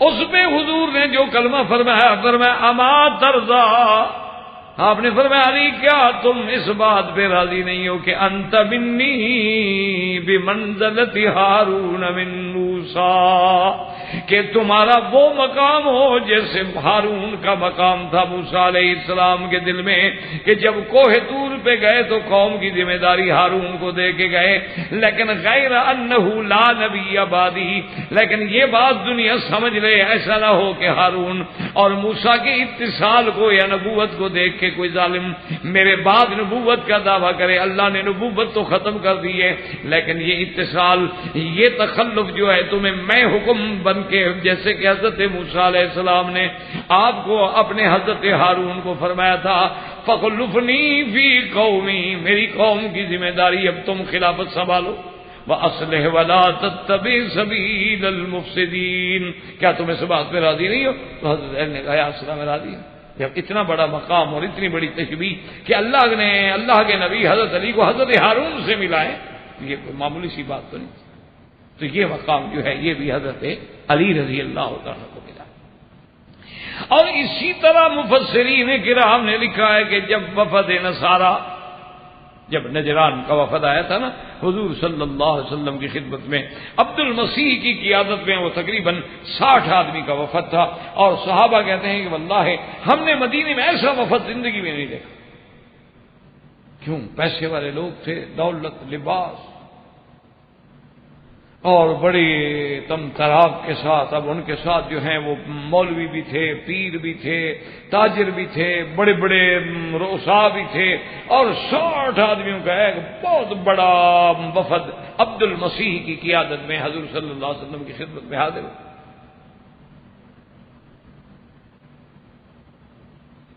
حضرت علی رضی اللہ تعالی عنہ کی بھی روایات ہیں اور دیگر صحابہ کی بھی روایات ہیں، اور بہت بڑا واقعات ہے۔ آپ الحمدللہ سیرت النبی کے ضمن میں انشاءاللہ آپ شاید سن چکے ہوں گے۔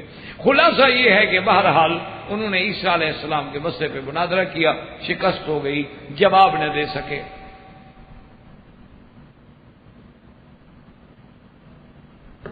ان کا دعویٰ یہی تھا کہ جب عیسیٰ علیہ السلام بغیر باپ کے پیدا ہوئے ہیں تو لہذا اور دنیا میں کوئی بندہ ہے نہیں جو بغیر باپ کے ہو، تو لہذا خدا کے بیٹے ہیں۔ اللہ نے ان کا رد کیا کہ بدبخت ہو جو بغیر باپ کے پیدا ہو خدا کا بیٹا بن جاتا ہے، تو آدم کا تو نہ باپ ہے نہ ماں ہے، پھر وہ کیا بن گیا؟ لہذا وہ خدا بن گیا، یہ اسی کا بیٹا ہوا نا، پھر اس کا تو دونوں نہیں، نہ ماں ہے نہ باپ ہے۔ بہرحال جب وہ لاجواب ہو گئے تو اللہ نے قرآن میں حکم فرمایا کہ میرا مدنی صلی اللہ علیہ وسلم اب ان کو جانے نہ دے نصارہ۔ بہرحال جب وہ لاجواب ہو گئے تو اللہ نے قرآن میں حکم فرمایا کہ میرا مدنی صلی اللہ علیہ وسلم اب ان کو جانے نہ دے نصارہ۔ یہ تو بات واضح ہو گئی کہ وہ کہتے ہیں جی ٹھیک ہے ہمیں کوئی جواب نہیں آتا، لیکن ہمیں سوچنے دینا کہ آپ ان کو دعوت دیں کہ تعالوا ندعو ابناءنا وابناءکم ونساءنا ونساءکم وانفسنا وانفسکم ثم نبتہل فنجعل لعنت اللہ علی الکاذبین۔ اللہ نے فرمایا میرا بدنی آپ ان کو دعوت مباہلہ دیں، ان کو کہیں مت بھاگو، آ جاؤ میدان کے اندر، تم بھی آؤ، اپنی بچوں کو بھی لے کے آؤ، بیٹوں کو بھی لے کے آؤ، اہل کو بھی لے کے آؤ، اولاد کو بھی لے کے آؤ، میں بھی اپنی اہل اولاد کو لے کے آتا ہوں۔ پھر اللہ کے آگے عاجزی کرتے ہیں، اللہ سے دعا مانگتے ہیں کہ جو ہم دو میں جھوٹا ہے اس پر اللہ کی لعنت ہو، آؤ میدان میں نکلو۔ تو حضور صلی اللہ علیہ وسلم جب نکلے ہیں تو آپ نے کن کو ساتھ لیا؟ حضرت علی کو، حضرت حسن، حضرت حسین، سیدہ فاطمہ الزہرا رضوان اللہ علیہم اجمعین۔ اور ایک روایت میں فرمایا اللہم ہؤلاء اہلی، اللہ یہ میرے اہل ہیں جن کو لے کے میں تیری توحید کے لیے میدان میں کھڑا ہوں۔ تو یہ شرف بھی حضرت علی کو ملا ہے رضی اللہ تعالیٰ عنہ کہ اس دعوت مباہلہ والے دن حضور صلی اللہ علیہ وسلم کے ساتھ جانے والے حضرت علی ہیں۔ جب نصارہ کے وفد کو پتہ لگا کہ حضور تو میدان میں آ گئے، انہوں نے عبد المسیح سے پوچھا کہ ہاں جی اب کیا خیال ہے؟ انہوں نے کہا اللہ کے بندے وہ تو سچے نبی ہیں، مباہلے کے لیے مقابلے پہ جاؤ گے نا تو کچھ نسل تک نہیں بچے گی، بہانہ کرو، جان چھڑاؤ۔ انہوں نے کہا حضور ہم آپ کا مقابلہ نہیں کرتے، مباہلہ نہیں کرتے، اسی لیے کبھی باطل مقابلے پہ نہیں آتا۔ قادیانیت کو ہمارے چنیوٹی صاحب نے کئی دفعہ چیلنج کیا، مرزا کو، ان کے بیٹے کو، پھر بیٹے کے بیٹے کو، پھر پوتوں کو، پھر پتہ نہیں انہوں نے، وہ بھی اللہ کا بندہ ماشاءاللہ جری مجاہد ہے، کسی کے باپ کو بھی نہیں چھوڑتے. انہوں نے ایک ایک کو چیلنج کیا، پھر یہاں نہیں بلکہ یورپ میں بھی جا کے چیلنج کیا، اور وہاں جناب ہائیڈ پارک میں جگہ مقرر کر دی، اعلان کر دیا، پوری دنیا کا پریس بلا لیا، کھڑا آؤ مباہلہ کرو. لیکن مرزائی بھی سمجھدار ہے، ان کو پتہ ہے ہم جھوٹے ہیں، کیسے مباہلہ کریں؟ مباہلہ کریں گے تو ہم تو برباد ہو جائیں گے ہمیشہ کے لیے. تو بہرحال یہ ایک الگ واقعہ ہے مباہلے کا. تو اللہ کے نبی اس آیت کا مصداق جو ہیں وہ حضرت علی رضی اللہ تعالیٰ عنہ ہیں، کیونکہ صاف بات ہے ابنا انا میں تو حضرت حسن و حسین ہیں. تو اللہ کے نبی نے اور اللہ نے ان کو انفسنا اپنے گویا کہ وہ حضور صلی اللہ علیہ وسلم کے ساتھ اتنے مشترک ہیں.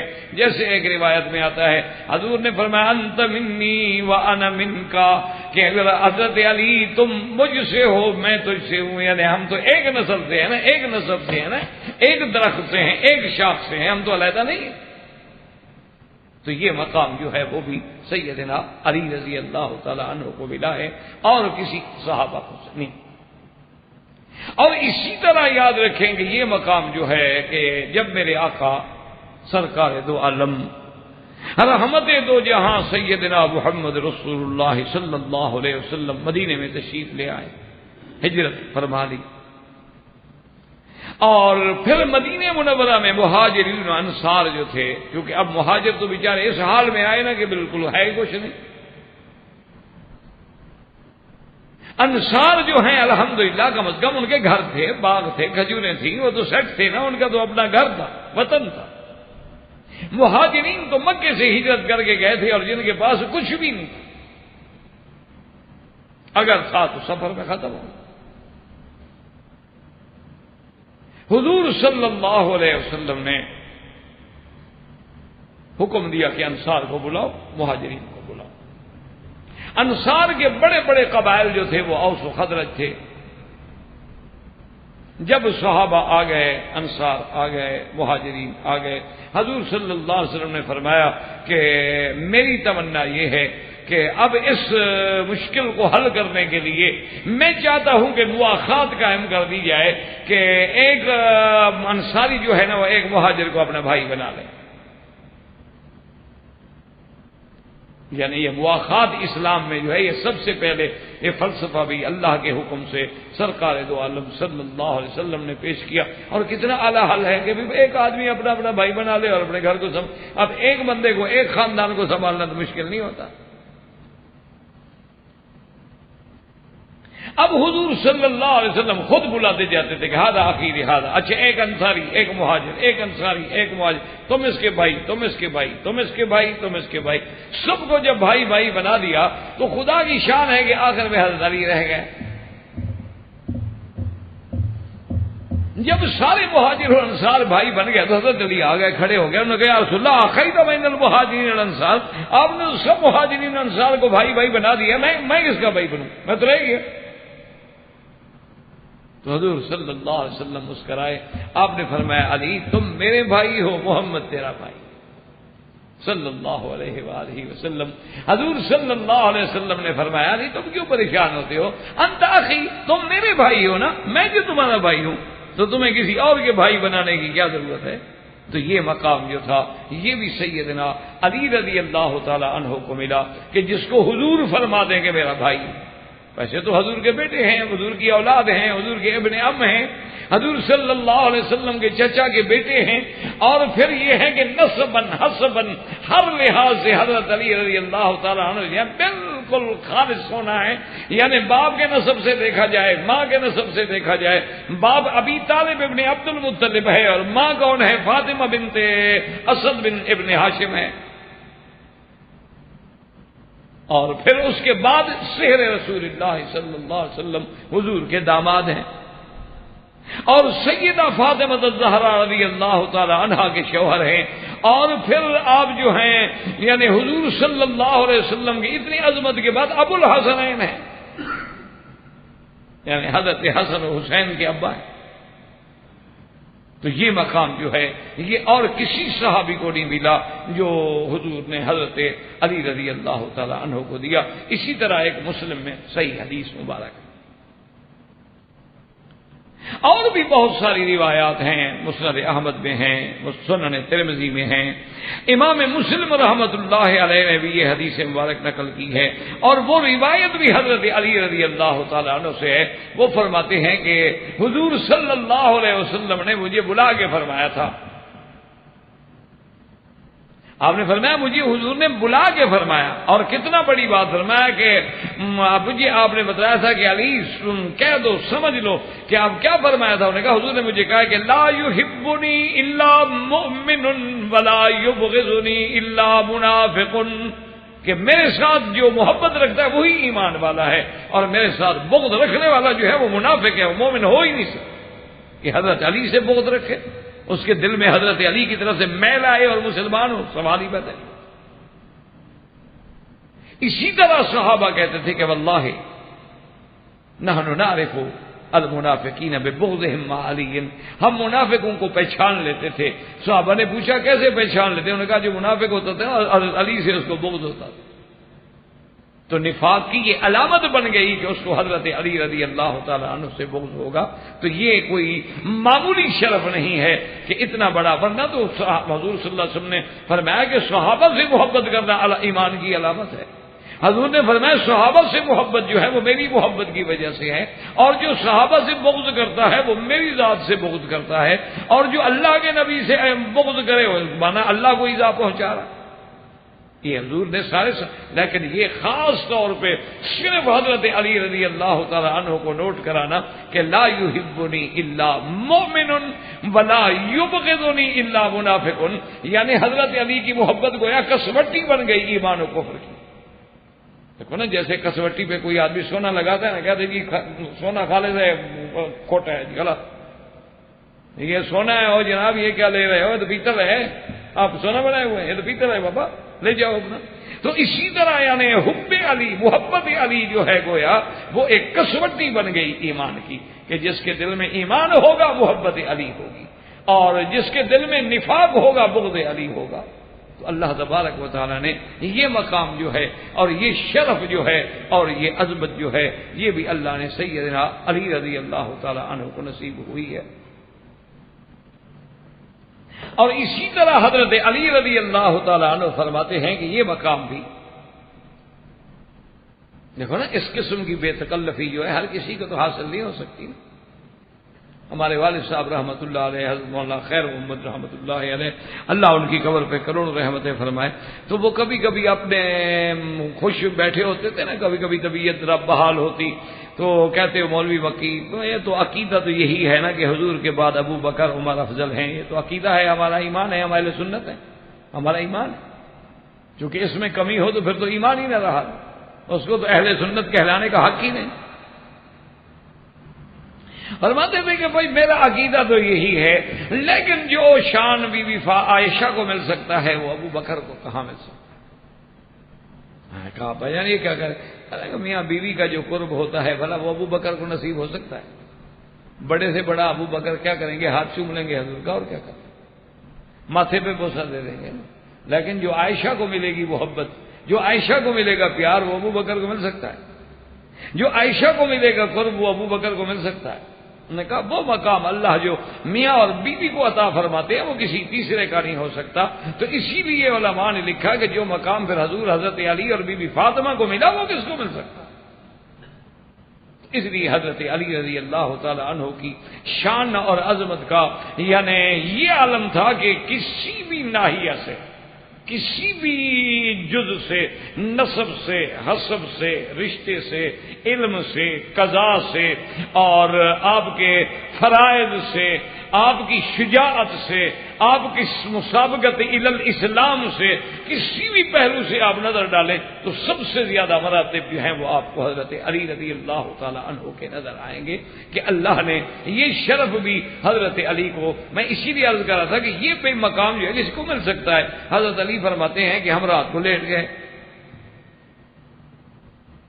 اصل بات یہ ہوئی تھی کہ بی بی فاطمہ الزہرا رضی اللہ تعالی عنہا بی بی عائشہ کے گھر میں گئی کہ حضور کو جا کے میں نے بات کرنی، حضور موجود بھی تھے، تو انہوں نے کہا کہ امہات المومنین، اما عائشہ حضور تو ہے نہیں، تو میری ایک درخواست مہربانی کر کے جب حضور آئے تو پہنچا دیں کہ اب گھر کا کام کرتے کرتے میں بالکل تھک گئی ہوں، میرے ہاتھوں میں دیکھ لیں کتنے گٹے پڑ گئے ہیں چکی پیستے پیستے اور پانی بھرتے بھرتے۔ تو جب خادم آتے ہیں، عورتیں آتی ہیں، مرد، حضور سب کو تقسیم کر دیتے ہیں، کوئی ایک خادم ہمیں بھی دے دیں جو ہماری کام میں مدد کرے۔ تو بی بی عائشہ نے کہا کہ بہت اچھا۔ حضور جب تشریف لائے تو بی بی عائشہ نے پیغام پہنچایا کہ جہاد فاطمہ، اور یہ کہہ گئی ہے، یہ مقام تھا حضرت فاطمہ کا کہ اسی وقت رات کو حضور اٹھے۔ بی بی عائشہ نے پوچھا یا رسول اللہ کا نفر، میں بس تم آرام کرو، میں بی بی فاطمہ کے گھر جاتا ہوں۔ اور حضرت علی فرماتے ہیں کہ اس وقت کبھی حضور ہمارے گھر نہیں آئے، کیونکہ میں اور میاں اور بیوی یعنی بی بی فاطمہ ایک بستر پہ، فراش پہ، اس وقت بستر کیا تھے، ایک ٹاٹ بچھا دیا تو بستر بن گیا، اس پہ ہم لیٹ چکے ہیں۔ حضور جب آئے، اچھا دروازے کیا ہوتے تھے، ایک ٹاٹ ڈال دیا دروازے پہ، یہ پردہ ہو گیا، دروازہ ہو گیا۔ یہ تھوڑے تھے ہمارے دروازے کے ساگوان کی لکڑیاں لگتی تھیں، ساگوان کی لکڑی ہے، یہ جناب فلانا دروازہ جو ہے فلاں لکڑی کا بنایا گیا ہے، یہ سندل کی لکڑی ہے اور یہ فلاں ہے، اور جناب یہ تو اب تو لوگ اللہ معاف کرے جناب باقاعدہ المونیم کے بنا کے باقاعدہ سونے چاندی کی شیٹس لگواتے ہیں، اللہ معاف کرے۔ اب تو دولت کی فراوانیوں کا یہ عالم ہو گیا ہے۔ حضور کے دروازے پہ ایک ٹاٹ پڑا ہے، بس موٹا سا کپڑا ڈال دیا، یہ دروازہ بن گیا۔ تو جب حضور تشریف لے آئے تو حضرت علی فرماتے میں نے دیکھا تو اٹھنے لگا، تو میں انار سے دیکھوں علی لیٹے رہو، جیسے لیٹے رہو، بالکل لیٹے رہو، مت اٹھو۔ اب حضور کا حکم ہو جائے تو کون بے ادبی کرے؟ تو کہتے ہیں کہ جا رسول اللہ، حضور جو آئے نا تو بی بی فاطمہ اور میرے درمیان میں حضور بیٹھ گئے۔ فرماتے ایک پاؤں حضور بی بی فاطمہ کے سینے کو لگ رہا تھا اور دوسرا پاؤں کی ٹھنڈک میرے سینے کو لگ رہی۔ تو یہ مقام جو ہے یہ حضرت علی کو مل سکتا ہے کہ ایک طرف بی بی فاطمہ لیٹی ہوں، ایک طرف علی لیٹے ہوں اور درمیان میں محمد مصطفیٰ بیٹھے ہوں۔ یہ تقرب، یہ مقام، یہ قربت، یہ عظمت صرف حضرت علی کے حصے میں آ سکتی ہے۔ اور اس کے بعد حضور نے فرمایا فاطمہ تم تو خادم مانگنے آئی تھی، ایسا کیا کرو نا ہر نماز کے بعد 30 دفعہ سبحان اللہ، 33 دفعہ سبحان اللہ، 33 دفعہ الحمدللہ، 34 دفعہ اللہ اکبر اور 1 دفعہ لا الہ الا اللہ، بس یہ تسبیح پڑھ لیا کرو۔ اسی لیے آج تک اس تسبیح کو تسبیحات فاطمی کہا جاتا ہے کہ حضرت فاطمہ رضی اللہ تعالی عنہا کی وجہ سے ہمیں نصیب ہوئی۔ اب فرمایا بھائی یہ تسبیح پڑھ لیا کرو، معنی یہ تھا کہ اطمینان قلب جب ہو جائے گا، اللہ کے ذکر سے تسلی ہو جائے گی تو کام آسان ہو جائے گی، آخرت کی فکر کرو، دنیا کے آرام کی کیا ضرورت۔ تو یہ مقام بھی سیدنا علی رضی اللہ تعالی عنہ کو ملا ہے۔ وآخر دعوانا ان الحمدللہ رب العالمین۔ زندگی باقی انشاءاللہ تو باقی۔ برادران اسلام، واجب الاحترام بزرگوں، دوستوں، بھائیوں، عزیز نوجوانوں، خلفائے راشدین اور ان کی خلافت راشدہ کے بارے میں جو سلسلہ دروس جاری ہے الحمدللہ، اس میں مناقب سیدنا علی المرتضی رابع الخلفاء داماد محمد مصطفیٰ صلی اللہ علیہ وسلم کا ذکر ہو رہا تھا۔ سیدنا علی رضی اللہ تعالی عنہ کو اللہ نے بڑے عظیم فضائل سے، مناقب سے، خصوصیات سے، صفات سے نوازا۔ سب سے بڑی فضیلت جو ہے وہ سبقت فی الاسلام ہے کہ سب سے پہلے سیدنا علی رضی اللہ تعالی عنہ اسلام لائے، حتیٰ کہ ایک روایت میں ہے وہ فرماتے ہیں کہ سوموار کے دن حضور پہ قرآن اترا اور منگل کے دن میں اسلام میں داخل ہو چکا تھا۔ تو یہ متفق علیہ بات ہے کہ بچوں میں سب سے پہلے اسلام میں داخل ہونے والے حضرت علی ہیں، اور یہ بہت بڑی سعادت ہے، بہت بڑا شرف ہے، یعنی شرف ہے کہ السابقین فی الاسلام۔ اسی طرح سیدنا علی رضی اللہ تعالی عنہ کو یہ بھی شرف ہے کہ وہ نسب میں ابن عم النبی المصطفیٰ صلی اللہ علیہ وسلم یعنی حضور کے چچا کے بیٹے۔ سیدنا ابو بکر سے بھی حضور کا رشتہ ہے، سیدنا عمر سے بھی رشتہ ہے، سیدنا معاویہ سے بھی رشتہ ہے لیکن وہ اسحار کے رشتے ہیں. سیدنا عثمان سے بھی رشتہ ہے لیکن حضور پاک نے ان کو بیٹیاں دی. سیدنا ابو بکر سے رشتہ ہے کہ حضور پاک نے ان سے بیٹی لی. حضرت عمر کی بیٹی حضور کے گھر میں آئی. بڑا شان ہے, بڑی عظمت ہے. لیکن جو قرابت نسب ہے یعنی نسب میں قریب ہونا, وہ سیدنا علی رضی اللہ تعالی عنہ کو میسر ہے کہ حضرت علی رضی اللہ تعالی عنہ جو ہیں وہ ابن عم النبی المصطفیٰ صلی اللہ علیہ وسلم یعنی حضور صلی اللہ علیہ وسلم کے چاچے کے بیٹے ہیں کہ علی ابن ابی طالب. اور ابی طالب کون ہے؟ حضور کے چچا. ابی طالب کون ہے؟ ابن عبد المطلب. تو حضور صلی اللہ علیہ وسلم کا نسب کیا ہے؟ محمد ابن عبداللہ ابن عبد المطلب. تو یہ قرابت کی شان جو ہے وہ بھی سیدنا علی رضی اللہ تعالیٰ عنہ کو نصیب. اسی طرح سیدنا علی رضی اللہ تعالی عنہ یعنی آپ دیکھیں کہ اللہ نے ان میں کتنی متضاد صفات رکھی ہیں اور کتنے عظیم صفات رکھی ہیں کہ وہ مجاہدین اسلام میں ابطال اسلام میں بھی ایک عظیم مقام پہ ہیں. یعنی جو اسلام کے بڑے بڑے بہادر شمار ہوتے تھے نا, جیسے حضرت خالد ہیں, حضرت اکرمہ ہیں, تو اسی طرح حضرت حمزہ ہیں, اسی طرح حضرت علی رضی اللہ تعالی عنہ جو ہیں وہ بھی من ابطال الاسلام مبطال المسلمین, مسلمانوں کے بہت بڑے بہادر سپاہ سالاروں میں اللہ نے ان کو مقام عطا فرمایا.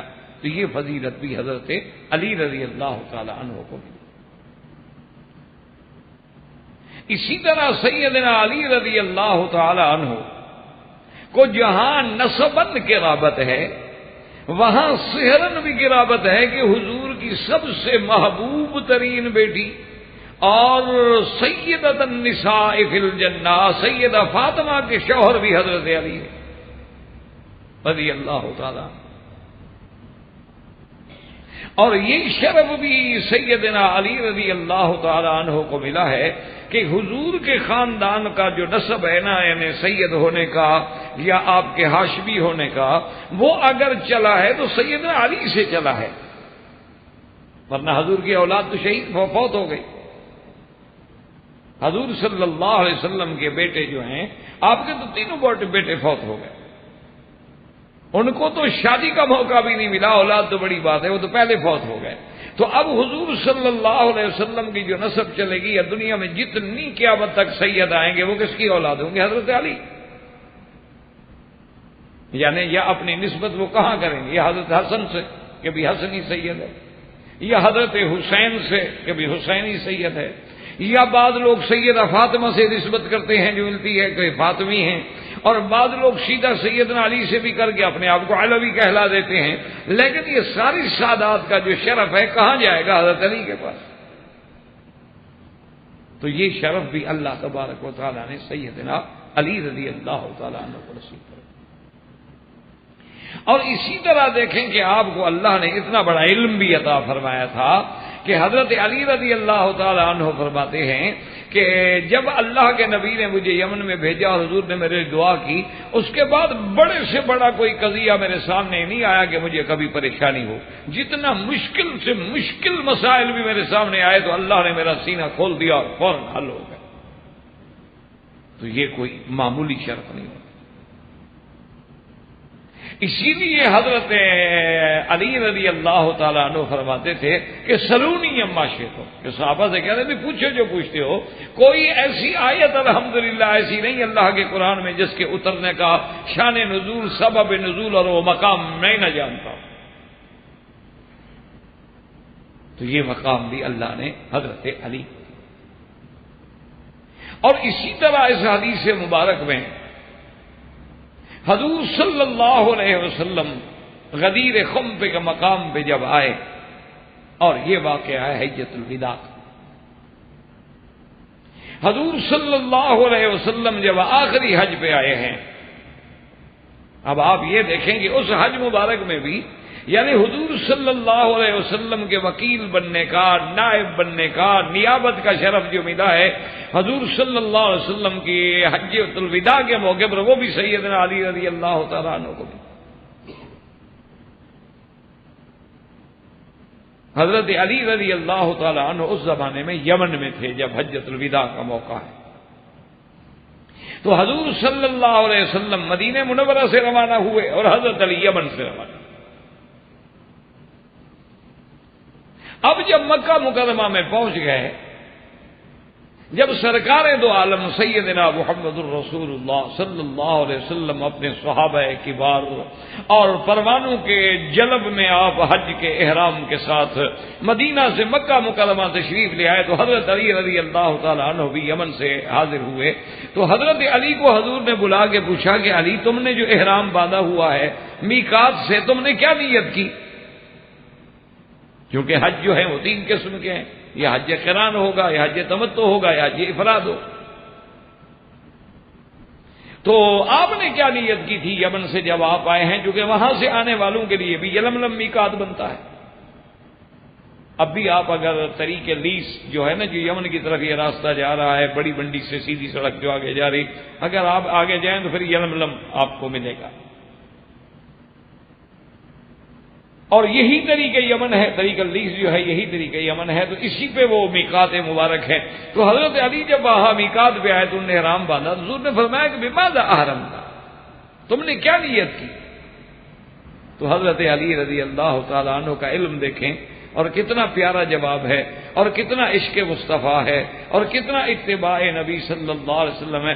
اس نے کہا حضور میں جب احرام میقات پہ آیا نا تو مجھے پتہ تو نہیں تھا، علم غیب تو اللہ کے پاس ہے، علم غیب تو کسی کے پاس نہیں، نہ انبیاء نہ اولیاء کے پاس، نہ صحابہ کے پاس، نہ اہل بیت کے پاس۔ تو میں نے وہاں یہ نیت کی کہ یا اللہ انی احرمت بما احرم رسول اللہ، میرا وہی نیت ہے جو حضور محمد مصطفیٰ کی نیت ہے، کہ یا اللہ میں بھی وہی نیت کرتا ہوں جو اللہ کے نبی نے میقات پہ کی ہو۔ تو حضور نے فرمایا میں نے تو قران کیا ہے، میرا تو حج اور عمرہ دونوں کٹے۔ تو انہوں نے کہا حضرت پھر میرا بھی قران۔ حضور نے فرمایا میں تو بھائی قربانی کے جانور بھی ساتھ لایا ہوں۔ حضرت نے کہا یا رسول اللہ میں بھی جانور ساتھ لے آیا ہوں یمن سے، اور اس کے بعد صرف اپنے نہیں لے آیا، آپ کے لیے بھی لے آیا ہوں۔ اسی لیے بعض علماء اس بات پہ قائل ہو گئے کہ اگر قران کرنا ہے تو صرف وہی کر سکتا ہے جو ہدی کا جانور، قربانی کا جانور اپنے ساتھ لے آئے۔ اگر قربانی کا جانور ساتھ نہ لے آئے تو وہ قران کر ہی نہیں سکتا، اس کو لازم ہے کہ وہ اپنے حج کو تمتع میں بدل دے۔ اس لیے بہت سارے علماء کا، حنابلہ کا، امام احمد بن حنبل رحمۃ اللہ علیہ کا، اور بہت بڑے علماء کا اس پر فتویٰ۔ لیکن امام ابو حنیفہ رحمۃ اللہ علیہ کے نزدیک وہ فرماتے ہیں کہ جانور ساتھ لے آئے یا نہ لے آئے قران کر سکتا۔ بہرحال دونوں کے ادلہ ہیں اور یہ مقام نہیں ہے۔ تو ان لوگوں کی حدیث یہی ہے کہ حضور نے پوچھا کہ آپ کے ساتھ جانور ہیں؟ تو انہوں نے کہا میرے ساتھ بھی جانور، اور حضور خود بھی جانور لے آئے۔ لیکن ایک بڑی یعنی واضح بات ہے، ایک بات یہ سمجھیں کہ سب سے افضلیت اس حج کو ہے جو حضور پاک نے کیا، اس میں تو کوئی شک نہیں کہ حضور بھی افضل اور آپ کا حج بھی افضل۔ تو اگر آج کل تو قربانی کا جانور ساتھ لانے کا کوئی سوال ہی پیدا نہیں ہوتا، تو اس کا معنی یہ ہے کہ وہ قسم افضل جو ہے اللہ نے اس سے پوری دنیا کو محروم کر دیا۔ اب تو کوئی دنیا کا بندہ بھی جانور ساتھ ہی لے آ سکتا، نہ کہاں سے آئیں گے آپ؟ جب ہوائی جہاز میں آئیں گے تو اپنا بکرا کو ساتھ لا سکتا ہے، یا اگر لانا بھی پڑے تو پھر حاجی سے بھی مہنگا ہے۔ وہ اپنا یہاں میرے ایک دوست ہیں تو ان کے پاس لیبر کام کرتی تھی، وہ لیبر پٹھان تھے۔ اچھا یہ پٹھان اتنا ضدی ہیں، اللہ ہدایت عطا فرمائے، ہمارے بھائی بھی ہیں، عزیز بھی ہیں، یہ مکے میں بھی مرے نا ان کی وصیت ہوتی ہے کہ ہمیں ہمارے ملک میں دفن کرو، یہ اپنی زمین میں ضرور جائے گا، یہ اس کی صفت ہے، کچھ کم نہیں آپ۔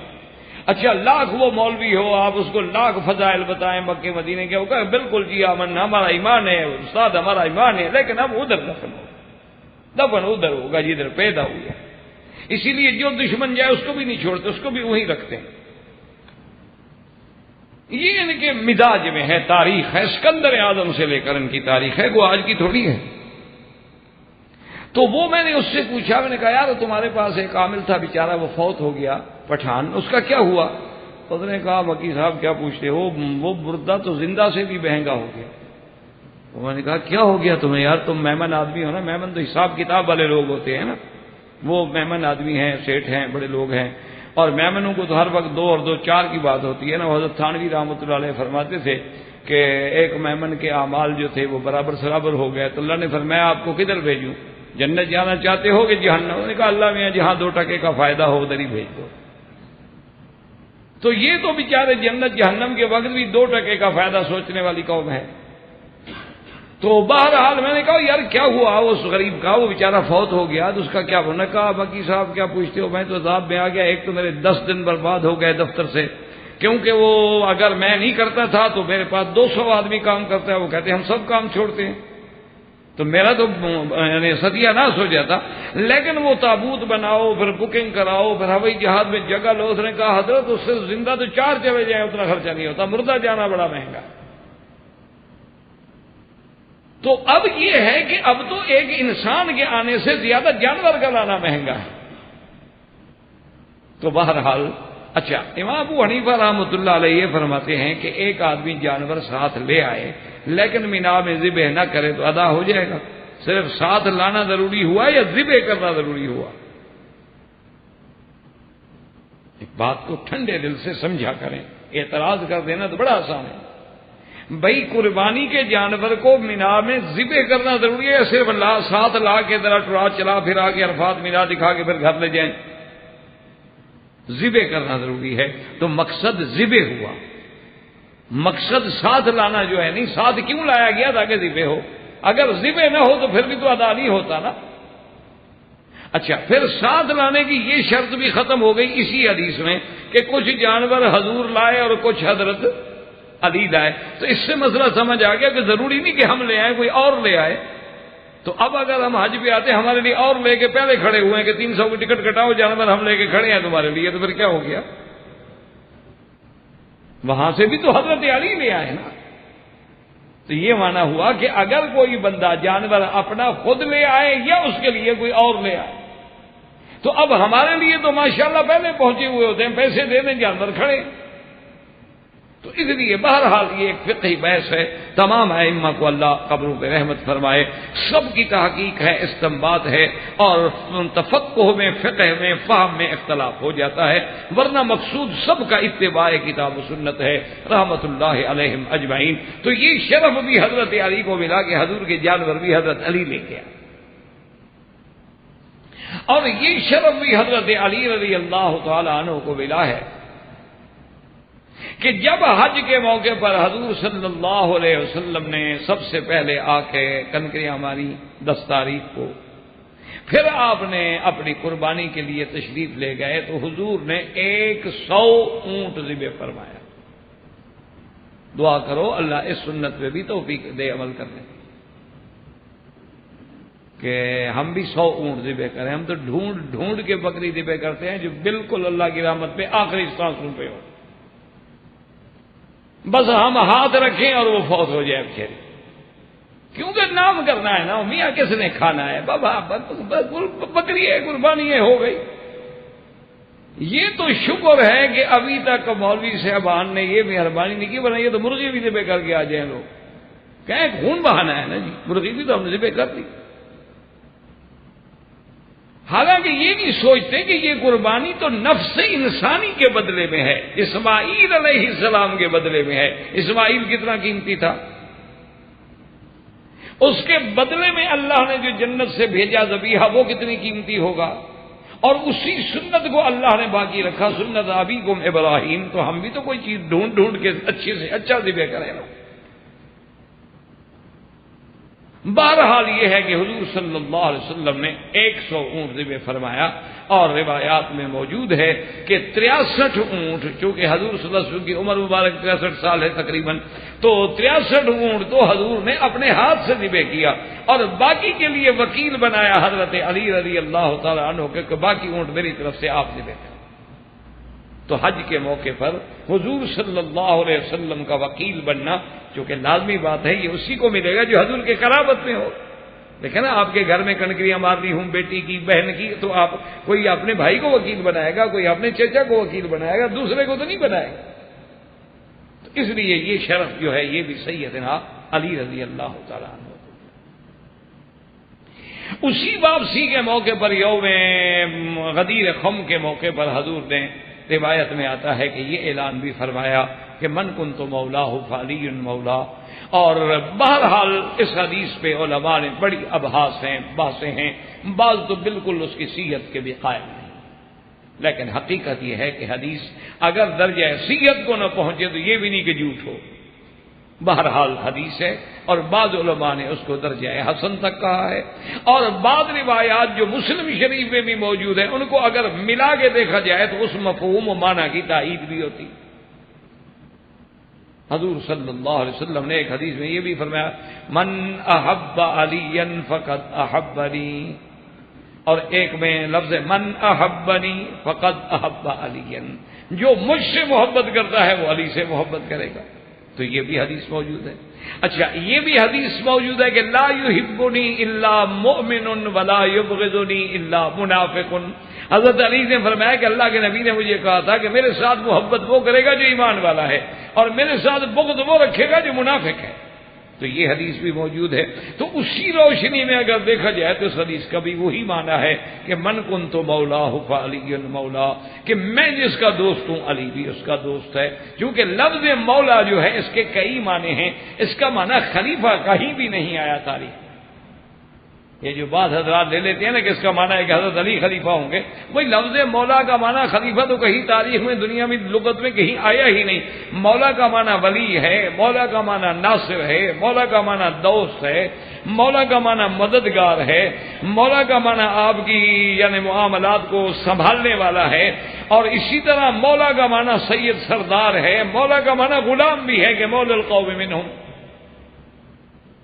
تو مولا کے کئی معنی آتے ہیں، لیکن یہاں چونکہ آگے حدیث موجود ہے کہ اللہم والی من والاہ وعاد من آداہ، کہ یا اللہ تم اس سے محبت رکھو جو علی سے محبت رکھے، اور اللہ آپ اس سے عداوت فرمائیں جو علی سے عداوت فرمائے۔ تو معنی ہوا کہ لفظ مولا یہاں محبت کے معنی میں ہے، یہاں نہ اس کا خلافت سے تعلق ہے، لیکن یہ کوئی معمولی شرف تو نہیں ہے کہ اللہ کا نبی یہ کہیں کہ یا اللہ جو علی سے محبت رکھے آپ بھی محبت رکھے، اور جو علی سے دشمنی رکھے میرا اللہ آپ بھی اس کے ساتھ ناراضگی کا اظہار فرمائیں۔